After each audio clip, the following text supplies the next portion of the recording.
Uttar Pradesh 2022 special चुनाव में लगातार आपको दिखा रहा हूं। सभी मैंने पार्टियों के अपडेट आपको देता चला रहा हूं, चाहे बीजेपी हो, समाजवादी पार्टी हो, जो छोटे दल हो। इसके साथ ही अब मैं उन घरानों से आपको रूबरू कराने जा रहा हूं जो जिनकी बड़ी अहमियत होगी चुनाव के अंदर। उत्तर प्रदेश की यदि बात करें तो चाहे मेरठ हो, मुजफ्फरनगर हो, सहारनपुर, हापुड़ या जितने भी पश्चिम उत्तर प्रदेश के जिले हैं, वहां पर खास तौर से कुरैश बिरादरी का काफी दबदबा है। आर्थिक रूप से संपन्न परिवार है। एजुकेशन के लिए उनकी मुहिम जारी है। यद्यपि एजुकेशन में भी बढ़ गया है वो तबका। और आज मेरे साथ वो एजुकेशन के एक मसीहा भी यहाँ पर मौजूद हैं जिनका नाम यूसुफ कुरैशी है। डॉक्टर यूसुफ कुरैशी मेरठ से बिलोंग करते हैं और ऑल इंडिया जमीयत कुरैश के स्टेट प्रेसिडेंट है। स्वागत है आपका। कुरैशी साहब, कुरैश बिरादरी किसी भी रूप में हल्की नहीं है, और लेकिन हमने देखा है कि कहीं ना कहीं उन पर सवालिया निशान लगते रहे हैं और जो उनकी इज्जत समाज के अंदर होनी चाहिए वो अभी तक नहीं मिली है। क्या वजह रही? देखिए, सबसे बड़ी वजह तो वही है तालीम ना हो। तालीम ना होने की वजह हमने देखा कि बड़े बड़े लोग, बड़े बड़े बुजुर्ग वो बिल्कुल ऐसे दूसरे लोगों की ताकत गुजारी, फर्माबरदारी करते थे, मालूम हो कि ये इनकी मुलाजमत कर रहे हैं तालीम ना होने की वजह से। क्योंकि कोई आदमी हसब नजर से जो है वो गिरा हुआ नहीं होता। अपना किरदार अगर बुलंद हो तो हसब नसब कोई चीज नहीं होती। तो एक समाज में पहले से रहा कि कुरैश भूषण है, कसाई हैं, कसाब हैं, चिकवे हैं, खतीक हैं, गोश्त का कारोबार करते हैं। तो एक आम धारणा ये रही कि ये काबिल नफरत लोग हैं और बल्कि इनको दलितों से बदतर माना गया। लेकिन जूझू तिजारत कारोबार के अंदर इन लोगों ने अपनी जफाकशी से, अपनी मेहनत से हलाल रोजी कमाकर परवरिश की, अपने बच्चों में तालीम की, तिजारत में फरोग हुआ, तिजारत को नया अंदाज दिया। तो जो तिजारत इंटरनेशनल लेवल के ऊपर कभी बिरादरान में वतन के हाथ में थी, 80% कुरैश बिरादरी के लोगों के अंदर जो एक्सपोर्ट का काम था, जिसका एक्सपोर्ट करीब मुल्क के अंदर 4 लाख करोड़ रहा है। 4 लाख करोड़ का एक्सपोर्ट एनिमल बायो प्रोजेक्ट का, जिसमें हड्डी, चमड़ा, खाल, बोन, चर्बी, सींग, पाया, ये सारी चीजें, आंख और फेफड़ा और दरखड़ा जर्मनी जाता है। तो अगर मैं तफसील बता दूं कौन कौन चीज कहाँ इस्तेमाल होती है। आंख का तिजारत होती है, आंख से ऑपरेशन जो होता है, उससे टाँके लगते हैं, उसका धागा बनाया जाता है। तो हार्ट के इंजेक्शन लगते हैं, लीवर से टैबलेट और कैप्सूल बनाए जाते हैं। ये सारी चीजें ये जब आई तो तालीम भी आई। तो ये अल्लाह का शुक्र है। मैं नहीं समझता कि अब बिरादरान कुरैश जो है वो इस मुल्क के अंदर या सूबे के अंदर किसी भी और समाज से कमतर हो या उससे कम दर्जे से आंका जाता हो। इसमें कोई शक नहीं है कि मेरे पास भी ऐसे आंकड़े हैं कि बहुत अच्छी फैमिली के अंदर हायर एजुकेटेड पर्सनालिटी मौजूद है और काफी ओहदे को वो सुशोभित कर रही हैं। इसके साथ साथ मैं जानना चाहूंगा कि जो शादियों का सिलसिला है वो महंगी शादी या नुमाइशी शादी कुरैश बिरादरी में ज्यादा देखी गई है, उसके लिए क्या मुहिम आपकी है? देखिए, सबसे बड़ी बिदअत जो चली आ रही है, जिसको रिवायती कहते हैं कि दूसरे को नीचा दिखाना। अगर किसी ने 75 लाख, अभी एक साहब ने दिए, मुजफ्फरनगर जिले के अंदर 3 वाक़या आए हैं। मैं अभी 6 तारीख को वहीं था और उनको बुलाकर तलब किया पंचायत में, और उनके ऊपर मुकदमे की बात भी की गई कि बजाय इसके कि उस रकम से तालीमी इदारा बना दें, उस रकम से बच्चों को तालीम याफ्ता कर दें, उस रकम से वोकेशनल एजुकेशन करके ऐसी तालीम अपने बच्चों को दे दें जो कारोबार से जुड़ी हुई तालीम आज के जमाने में है। तो वो देने की बजाय आप 75 लाख रुपए भाग में दे रहे हैं, 5 लाख रुपए लड़के के सर पर रख रहे हैं और 27 लाख रुपए आपने सगाई के अंदर दे रहे हैं। तो इससे क्या मैसेज देना चाहते हैं और किस किस की वाहवा लेना चाहते हैं?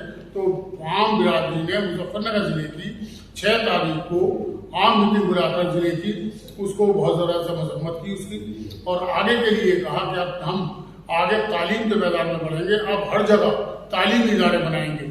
और बहुत खुशी की बात यह है कि 7 तारीख को ऑल इंडिया जमीयत कुरैश की कोर कमेटी ने एक एजुकेशनल सोसाइटी दिल्ली के अंदर, जिस तरीके से DPS है, दिल्ली पब्लिक स्कूल, एक ही जगह से उसकी सोसाइटी रजिस्टर्ड है, हमारी भी कुरैश पब्लिक स्कूल के नाम से सोसाइटी रजिस्टर्ड दिल्ली के अंदर होने जा रही है, जिसकी जिम्मेदारी एक हाजी नूर मोहम्मद साहब बुलंदशहर के, उनको उसका कन्वीनर बनाया गया है। हम दिल्ली के अंदर उस सोसाइटी को रजिस्टर्ड करके हिंदुस्तान के मुख्तलिफ सूबों में, मुख्तलिफ अजला के अंदर सेंटर वही होगा, सोसाइटी वही होगी।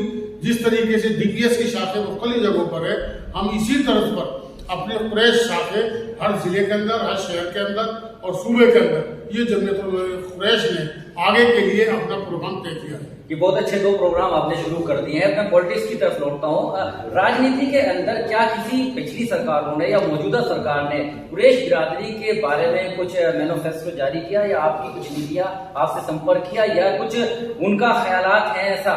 तो कोई किसी से आप इत्तेफाक रखते हैं, किसी पार्टी ने कुछ दिया अभी तक कुरैश बिरादरी को? देखिए, राजनीतिक तौर पर कुरैश बिरादरी में इस जमात में तो जमात सियासी एतबार से इस जमात के अंदर सारी सियासी पार्टियों के जिम्मेदारान आला ओहदे पर फाइज लोग इस जमात के अंदर मौजूद हैं। भले से वो लोकदल हो, समाजवादी हो, बीएसपी हो, कांग्रेस हो और यहाँ तक के बीजेपी तक के लोग इस पार्टी के अंदर मौजूद हैं और अच्छे अच्छे ओहदे पर हैं। एमएलए भी रहे हैं, साबिक एमएलए हैं, मौजूदा एक एमपी हैं, साबिक एमपी हैं, काफी लोग इसमें लगे हुए हैं। जमाती एतबार से हम किसी जमात की ना तौकील की है। पहले इसका मंशा मकसद अपने समाज को दुरुस्त करना, तामीर और तरक्की के अंदर आगे ले जाना, तालीम में आगे ले जाना, तिजारत में आगे ले जाना और दूसरों की तिजारत में कामयाब होकर दूसरों की मदद करना कुरैश बिरादरी का नस्बुल ऐन है। और आज सियासी मामलात पे जो लोग सियासत कर रहे हैं उससे जमीयत कुरैश हमेशा करती है। खुशी की बात है कि हमारी कुरैश बिरादरी के वो लोग जो मुख्तलिफ जमातों में कायदीन हैं, अच्छे ओहदों पर हैं, वो मुख्तलिफ मौकों पर अपनी जमात में, अपनी सियासी पार्टी के प्लेटफार्मों पर कुरैश बिरादरी की आवाजें बुलंद करते रहते हैं। और यही वजह है कि हमारी जमीयत कुरैश के अंदर आज तक अल्लाह का शुक्र है बिखराव नहीं है, डबल कोई पैरेलल बॉडी नहीं है। पूरे मुल्क में एक ही जमात है और सियासी जमात इससे कोई ताल्लुक नहीं। उस वक्त बड़ी फजीलत होती है और बदनामी की चीज देखने को सुनने आती है जब गोकशी के नाम पर खासतौर से कुरैश बिरादरी का कोई भी अरेस्ट होता है। क्या कैसे देखते हैं? क्या कुरैश बिरादरी को गोकशी करा रही है, कर रही है, या इसके पीछे क्या मामला है? देखिए, मैं इसमें कुरैश बिरादरी को ही नहीं कहूँगा, बल्कि ये साजिश कुरैशियों को बदनाम करने की नहीं है। ये साजिश पूरे मिल्लत इस्लामिया को बदनाम करने की एक साजिश है। क्योंकि वहाँ उस वक्त कुरैशी नाम नहीं आता है मीडिया में, इलेक्ट्रॉनिक मीडिया है, प्रिंट मीडिया में है कि अगर कोई गोकशी में खुदा ना खास्ता कोई नाजायज धंधा करता हो, बुरा धंधा करता हो, समाज को, मिल्लत को बदनाम करने में, हराम कमाई करने वाला अगर कोई धंधा करता हुआ पकड़ा जाता है तो तमाम मीडिया, तमाम दूसरे लोग उसको मुसलमानों से मंसूब करते हैं, कुरैशियों से मंसूब नहीं करते। तो ये तो मुनज़्ज़म साजिश है मुसलमान को बदनाम कर देगी। और कुरैश जमात ने तो हमेशा से सोशल बाइकाट किया है और हमेशा मजम्मत की है। और गोकशी के अंदर कोई भी ऐसा कुरैशी आज की तारीख तक मेरी नजर में नहीं गुजरा कि जो बड़े तिजारत में हो, जो गोकशी के अंदर मामले के अंदर मुलव्विस किया गया। बहुत छोटे छोटे वर्ग समाज के अंदर है, गैर मुस्लिम में भी और मुस्लिम समाज में भी, सबकी अपनी अपनी मांगे हैं और मांगे पूरी करा ली गई है सरकारों से, प्रतिनिधित्व भी लिया गया है। अब 2022 का चुनाव आने वाला है, क्या आपने कोई अपना एजेंडा तैयार किया है, मांग रखी है कि किसी सरकार से या आने वाले किसी भी राजनीतिक दल से अपनी बात मनवाएं? हमारी डिमांड तमाम सामाजिक राजनीतिक दलों से और वर्तमान सत्ता में बैठी हुई राजनीतिक पार्टी से भी है। और वो मसाइल अभी जैसे मैंने बताया, जो मसाइल हैं वो रोजगार के हैं, वो कारोबार के हैं, वो तालीम के हैं, वो तहफ़्फ़ुज़ के हैं। और मैंने जैसे कहा कि हर पार्टी से हम 3T की हम बात करते हैं, जिसमें तिजारत, तालीम और तहफ़्फ़ुज़। हमें बिरादरी को 3 चीजें की गारंटी हर सियासी पार्टी अपने मैनिफेस्टो में दे, ये सरकार दे। हम ये वादा करते हैं कि पूरे मुल्क के अंदर इस तिजारत के अंदर अगर ये तीनों चीज हमें अपने आप मुहैया करा दी तो हम, हमारे ऑल इंडिया के प्रेसिडेंट जनाब सिराजुद्दीन कुरैशी का कहना यह है कि हम ऐसे लोगों को जो इस रोजगार में नहीं लगे हुए हैं, हम उन लोगों को 5 करोड़ लोगों को मजीद रोजगार दे सकते हैं अपने ट्रेड में। बहुत बहुत शुक्रिया। अभी आपने देखा कि आपने सुना, ये थे डॉक्टर यूसुफ कुरैशी साहब, जिन्होंने खास तौर से मुहिम चलाई है अपने समाज को बेहतर बनाने के लिए। यद्यपि काफी दबदबा रखते हैं पश्चिम उत्तर प्रदेश के अंदर, और आपने यहाँ पर नर्सिंग होम बनाए हैं, एजुकेशन इंस्टीट्यूट बनाए हैं। इसके साथ ही उन्होंने 2022 का जो चुनाव आ रहा है साफ कर दिया है, 3T के ऊपर वो आ गए हैं कि जब तक उनको सुरक्षा, तालीम और तिजारत की गारंटी नहीं मिलेगी, या जो उनको उनका सच्चा हमदर्द उभरेगा उसी को वो अपना सच्चा हमदर्द मानेंगे और उसको सपोर्ट भी किया जाएगा। बहरहाल कुरैश बिरादरी एक अहम तबका है और पूरे उत्तर प्रदेश में अपनी पहचान बनाता है। अब इनकी मांग सरकार कितनी मांगती है और दूसरी पार्टियां भी कितनी तवज्जो देती हैं, ये तो आने वाला वक्त ही बताएगा। बने रहिएगा मेरे साथ आरिफ शीशमेली, चीफ एडिटर बार और bench news in today Lucknow Muzaffarnagar.